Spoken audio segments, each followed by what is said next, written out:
Anda masih bersama kami di Selebes Petang. Pemirsa, ribuan supporter menyaksikan langsung latihan perdana PSM Makassar di Stadion Mato Anging Rabu sore.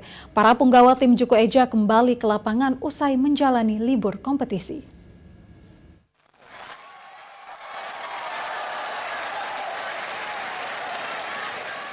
Beginilah antusias ribuan supporter yang memadati tribun VIP Utara dan Selatan Stadion Mato Anging Rabu sore.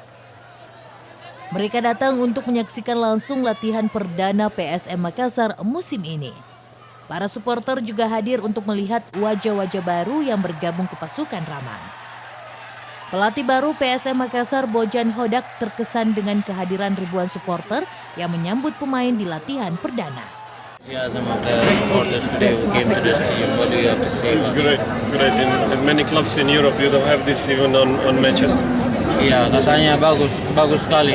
Bahkan di banyak klub di Eropa, katanya dalam pertandingan pun tidak datang sebanyak ini. Total 25 pemain hadir pada latihan perdana yang dipimpin langsung pelatih baru Bojan Hodak. Beberapa pemain lama masih absen seperti Mark Anthony Klok, Asnawi Mangkualam, dan Firza Andika. Wahyu Saputra, Selebes TV.